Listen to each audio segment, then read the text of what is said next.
Hey, what's up guys? So we're going over the new big Diablo update for Season 24 for Diablo 2 Medianl. And if it's your first time here and you're like, what the heck is Medianl? Maybe you followed me for, let's say, Diablo 3 or Path of Exile. It's because it's been a while since we uploaded some Diablo 2 content here on the channel. So Medianl is a fan-made game and it is really excellent. It's completely free to play and I highly recommend it. But anyway, Season 24 just came out today. So if you're interested in maybe hopping in and checking it out, it's definitely a great time to go ahead and do so since everyone's going to be on a fresh character. So just as a heads up, if you guys don't know what the heck Medianl is, I recommend you guys to watch my little tutorial on Medianl Sigma. It kind of explains the download as well. But the most important thing is I show you how to craft and show you guys some of the newer mechanics in this game because it is completely new and you do have to follow a guide, whether you decide to watch mine or someone else's, or if you want to read it yourself, you do have to follow a guide. You can't really just go into this game without any knowledge and basically make it to endgame because there's just so much content that you'll have to actually understand,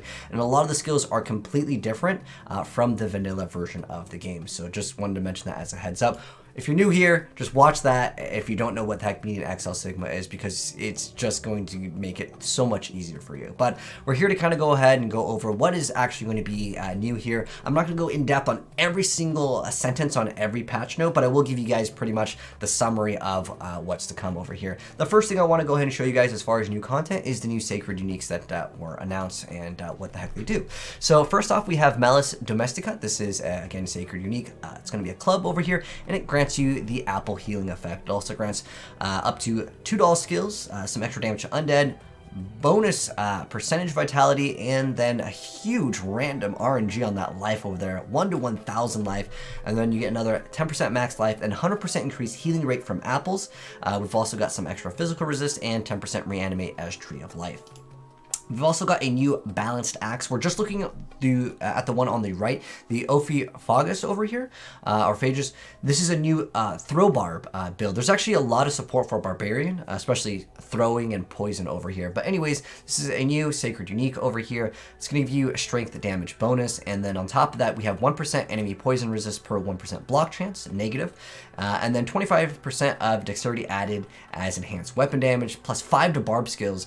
Then up to 200% enhanced damage, extra flat damage, and on top of that, extra life and mana, and extra poison resist, but requirements minus 100%. That is actually quite cool over there. So if you want to maybe roll something else and then go ahead and grab this new balanced axe, it could be definitely something to look out for.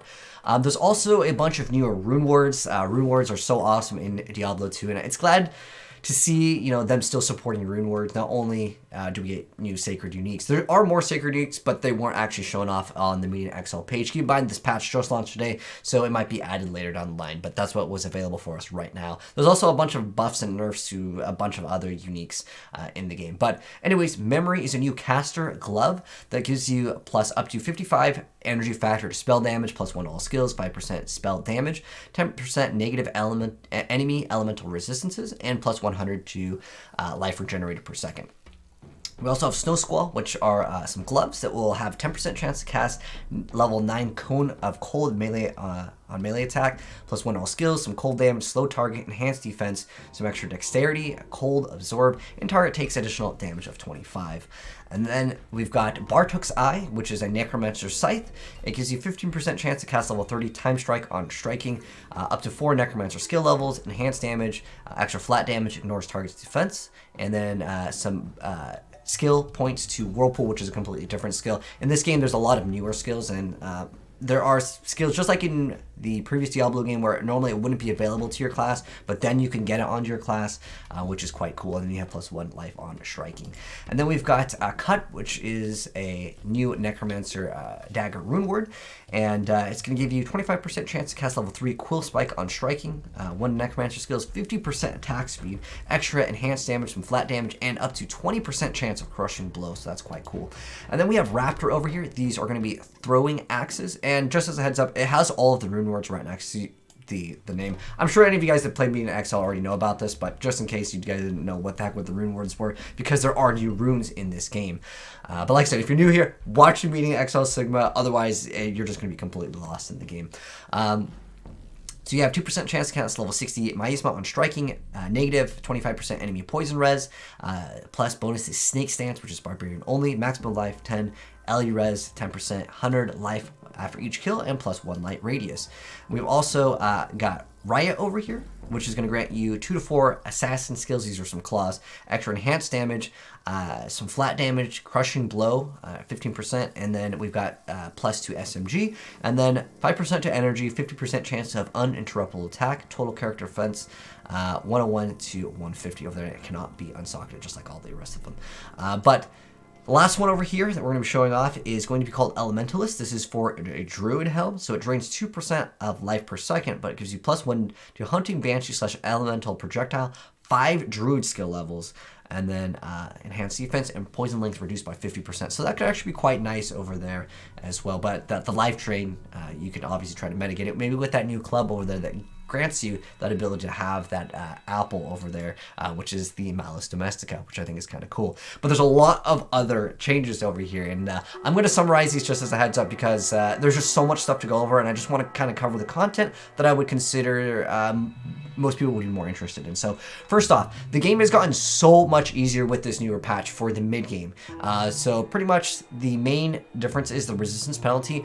It used to be 50% then 100%, but now the resistance penalty is now 30% and then 70% for Nightmare in Hell. So again, overall changes are going to be much easier for newer players. And the game was quite hard going from normal to Nightmare for a lot of players, and I totally think that's fine because the end game will still be relatively difficult. Trust me, this game is still really hard.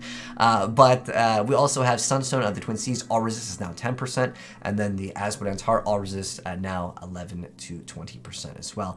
Another change over here, which I think is quite nice. I didn't really know that many people that played hardcore. By the way, I just want to mention the heads up, just in case any of you guys are watching and you're new and you're just kind of watching the video anyways. There wasn't really that many people that played hardcore, but there is a lot of people that still play this game online. So if you want to play this game online, there are tons of players that still play this. A lot of Diablo mods. The online can be kind of iffy. You can only see maybe like 10 to 20 people, but this mod is definitely lit and there's a lot of people that will still be playing. But anyways, hardcore characters will now convert to softcore upon death. So I think that is quite cool because again, a lot of people just didn't play hardcore because, well, if you rip, then well, that's the point of playing a hardcore anyways, but nonetheless, at least you won't lose everything, you'll just be converted to a softcore character. The Mercenary Resurrect formula has been adjusted, so basically lower gold cost below level 125. That's a really nice change over here. Gem Shrines will no longer grant chip gems, they'll grant the default, or they'll give you the regular gems by default, which is quite nice over there as well, because it's really like just too tedious to go ahead and level up like the smaller gems, really, and you'll end up getting the better gems later down the line very fast. Anyways, they also basically changed some of the monsters. A lot of the stuff that is going to be mentioned in the patch notes is basically for optimization. So if a certain enemy would cause lag in the game, basically auras, a lot of auras were removed from the enemies, and that's because the Diablo engine just can't manage lots and lots of things on the screen. It's not even your computer, it's just that Diablo's engine is quite old. Diablo 2, that is quite old, so for optimization they made a lot of changes here. So Elite Monster, increased chance to drop shrines. There's a lot of other smaller changes over here that are for ease, but pretty much they're making the game a little bit easier. Again, they just removed like the aura on some of the monsters as well. I won't go over again every single thing here, but the endgame quests over here. So pretty much a nerf to all of these areas. Not nerf as in they're bad to farm, but they're easier to go ahead and do. So in some of the areas over here, like for example, Island of the Sunless Sea, it now is, cold damage, so you can just basically try to get more cold res if you want to go ahead and go over there. The cow level reduced cow movement speed, they reduced the cow shaman's thunder slam damage, the cow king reduced physical damage. So again, basically nerfs overall to most of these areas. I'm not going to go in depth on every single one. If you guys want to read everything, I'll include it in the pinned comment, but overall nerfs to most of these areas, basically making it a lot easier, 25% chance to drop more items. Again, just overall, like, it's nerfs, or technically buffs to the player, essentially, because there's 25% more items. That's great, right? So again, it's making the game much easier. Endgame dungeons, most of this stuff is, again, just going to make things a lot easier for newer players over here. But don't worry, again, the game is still challenging enough.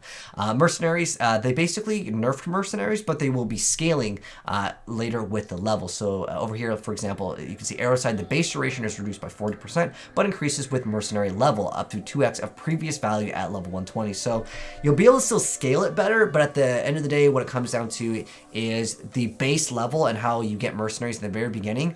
They won't be as powerful is really what it comes down to, but they were already so good anyways. I don't think this will make that big of a difference, especially since they scale well anyways. But next up, going into the changes, nerfs, and buffs for some of the classes. Again, I'm going to go over these a little bit faster, just basically going to say like nerf or buff over here. So this is just a change to remove smoke visual. Again, a lot of stuff is done for optimization over here. Storm just got increased area effect. Bow increased damage with Trinity Arrow, Phalanx, Worm Shot got a nerf actually, so just a little bit less range. Javelin Fairing, weapon damage increased. Spear Takedown, they clarified. Some of these changes are just basically optimization. Like I said, they removed some visual effects, but they also maybe have changed like the way that the skill looks, just to, again, support better optimization. So Heinous Strike greatly increased health orb range, so this helps with the desync, which is obviously, it's an issue in Diablo games when they have customized skills, but I didn't really have that many issues. Don't worry, you're not going to desync a lot in this game, unless maybe use a very specific skill that I just have not used, and I've played most of the classes up until a certain point in the game where I got most of the skills to test them out. But anyways, with Reward, the Spirit of Vengeance, when you summon it with Static's Frenzy, it will now disable the reanimates over here. And then Assassin, overall just buff to the Claw, then with Throwing, Scorpion Blade, and the Witchwind, again, overall buffs over here. The Naginata over here, fully reworked, no longer adds Crushing Blow. Duration is now 75% of cooldown, up from 60. Lowest duration is 3 frames, adds a large amount of bonus damage over here. So I'd say there's kind of buff and nerf with that, especially with increased mana cost. But with Martial, yeah, they just changed the skill icon. Shuriken Flurry, damage increase, Sonic Storm, basically more buffs over here. With the Tiefling form, they renamed it, no longer disables flat damage from waves, now gains additional skill level per 6 points, up from 7. And then now only reduces your total defense by 50%. Remove dexterity bonus. Duration is fixed at 750 seconds. So I'll change that. With traps, they fixed a tooltip, so it doesn't really matter. I'm not going to be changing up the gameplay there. Phase Bomb no longer causes attackers to get one shot. Reduce cooldown by 40%. No longer slows enemies down. Removed ugly slowdown visuals. Again, optimization. So Throw Barb. Here we go over here, because I think a lot of people might be interested in playing this. So they increased the throwing animation speed by 1 frame over here. Overall, just flat buffs to them. They're going to get extra stats over here. So Titan's Fortitude is now a buff versus an attack, and now adds a bonus maximum life 6% plus 1 per 10 character level, and now adds bonus defense 10% plus 1% per character level. So buff over there. Gladiator Wood Form, fixed life. This is a tooltip error. Throw, Bear Claw is now changed to Snake Bite, so we worked it to a poison over here. Increased projectile speed, so overall buff on that. Stampede, now you throw axes, weapon damage 100% from 90%, so again buff with that. Rebound damage increased over here. Screaming Eagle now makes it so enemies take an additional 25 LE and magic damage per skill level, and overall reduce the axe spread, will improve single target damage. Axes will now land faster. Again, the animation is also faster too. So overall, buff to Throw Barb.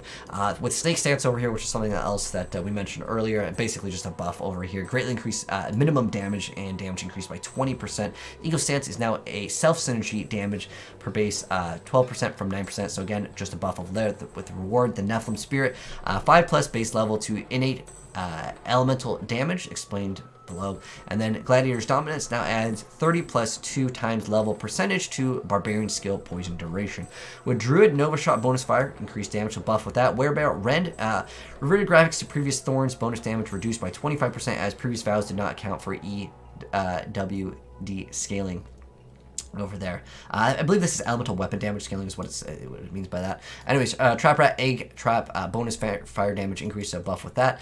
With Necromancer Malice, Rotting Flesh duration reduced by 33, but damage per level doubled. Dream Eater velocity reduction is now 60%, damage reduced by 19% with melee Carnage. Weapon damage is nerfed over here. Weapon damage is now 75 down from 85%, so 10% nerf with that.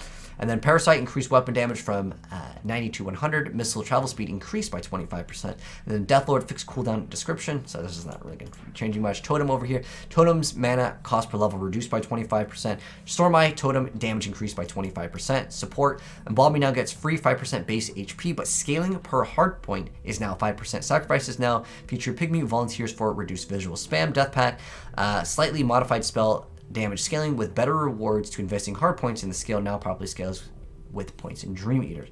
The reward with Talon's Hold fixed a bug that caused slow to override gear slow instead of being additive. Base slow is now 5%.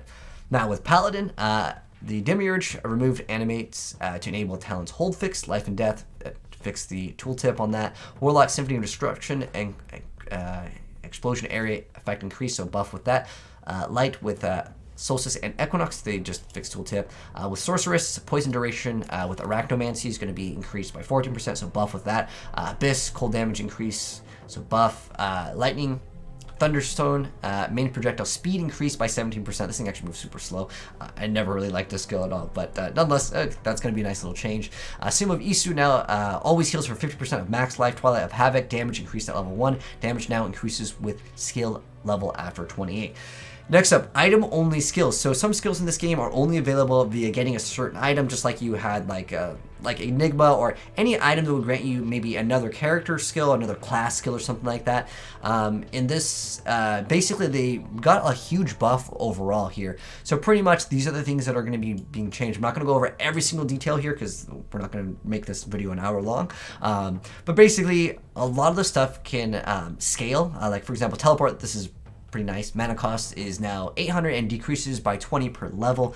And then a lot of the things basically got changed. So for example, Vessel of Treasure skill level increased to 16 to 28, up from 11 to 17. So it'll give you like plus this amount of the level of the skill. So basically the flat number has overall increased. So it's a buff to all of these for the most part.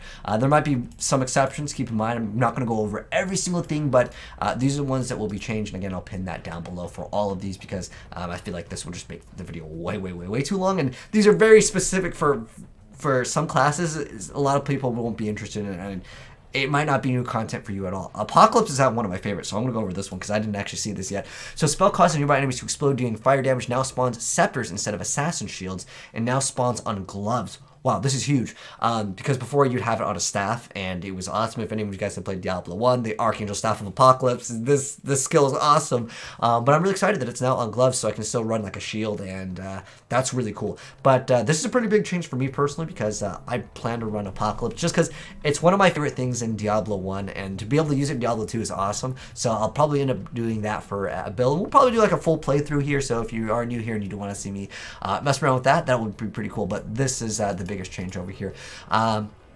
They changed some of the things over on like the jewel crafting, and there's some icons, the effigy removed over here. Overall, these might be some changes here. So okay, elemental weapons, new item stat, innate elemental damage, increases the innate elemental damage found on sacred elemental bases. Multiplicative effect, e.g. 50% of innate elemental damage would increase the battle axe damage to 135 of strength as fire. Many charms which previously had tri-elemental flat damage will now give innate elemental damage instead. Throwing axes are now an elemental base innate damage. Elemental damage does not apply while dual wielding. Okay, that's quite interesting. Alright, so they removed a slow melee target stat. All offensive slow sources are now slow target and affect all enemies. Remove slow melee attack stat and all defense slow sources are now slow attacker and affect all enemies. Okay, so quivers, bear, claw proc, affix replaced with sunstrike. Naginata's remove backstab affix due to mechanical changes. So some changes to the runes and gems. Zod slow amount is 2%. Gall energy factor is now increased by 200%. Amber slow percent is now 1 to 2% depending on tier. Pull, Mal, go low. Resistance bonus and armor is increased to 25%. And then with the tiered uniques, there's some buffs and some nerfs with web spinner reduced slow attack percent. The Jester flat health instead of resist random bonus to random movement speed. Wow, that's pretty cool. So what's really cool with this game, and for any of you guys that are newer to Medianl XL, there are items that will literally change as you play the game. Like there's basically this helm will give you random elemental resistances. I don't think anyone really used it, but there might be some like a really strange use of this item that I'm unaware of. Please let me know, by the way, if there is. But there are items that while equipped, they will modify the values. It's a really interesting thing that they did. Anyways, Rub of Leaves removes fire res penalty, adds health regen. Okay, so they're basically just changing some of the uniques over here. Procs are now on kill to reduce lag. Demon Stone, Blood, remove lightning and cold damage. Fire damage increased 20 to 40%. Minimum life roll is now 1%. Ripstar, maximum damage reduced by 10%. Farsight Globe, remove negative cast speed. Okay. So some of these have also been changed. A lot of the, you can see the Sacred Wizard Spike over here. So Trinity Beam is now going to be, instead of it being level 1, it would be level 9 to 12 Trinity Beam. So that'd be kind of cool if you want to make a build for that. This could be maybe important for any of you guys that do want to go ahead and check out any of these newer changes. If there's something that's really important, I'll update you guys in the comment section below, but I'm not going to go over again all of these because I think that we're trying to keep this video under an hour here. I went over the Sacred Uniques. However, there were some that weren't shown off because they're not available right now in the Medianl XL guide, which they usually show off all the uniques. They usually have it like 2 days before, but nonetheless, they might get added, so just check the website, the ones that I didn't show you. I did show you like the Malice over here and the Barbarian one, but the Unveiling Eye and Luminescence just weren't available as far as the stats go. Some changes to the sets over here. Again, these would be very class specific, so I'm just going to go ahead and say check the site if you want to, because if someone's not playing you know, one of the classes, it doesn't really matter for the most part. But let's see what this full set bonus for this big game hunter. 20% max life, increased cold res and poison resistance by 3, 25% dexterity is enhanced weapon damage, remove reanimate. Okay, so again, these could be some pretty big changes. And then for the RuneWords, I showed you guys all of those anyways, the ones so I feel like that was the most important thing, is to check out the new RuneWords, as well as, of course, the new Sacred Uniques that were added in the patch. But there's a lot more information that I might not have gone in depth over, and feel free to go and check the pinned comment. And like I said, if you guys are new here and you, for whatever reason, you decide to watch this before watching the guide, watch the guide. The reason why I keep on saying that over and over in the video is because I get people that ask me, oh, how do you do this? How do you do this? And it's all in the video, and it'll make your life much easier, because I also go over most of the stuff that you'll want to know for the early game. But anyways, hopefully you guys enjoyed the video. If you did, drop a like on it. And if you're new here and want to see more Medianl XL content, I'll do a full entire playthrough, and we'll check out what else is cool to mess around with, of course, Season 24, now that it has just launched today. But thanks for tuning in, guys. And if you're new here, subscribe, turn that bell, and you'll see more Medianl XL Sigma content very, very soon. And I'll catch you guys in the next video. Have a good one, and I'm signing out. Peace.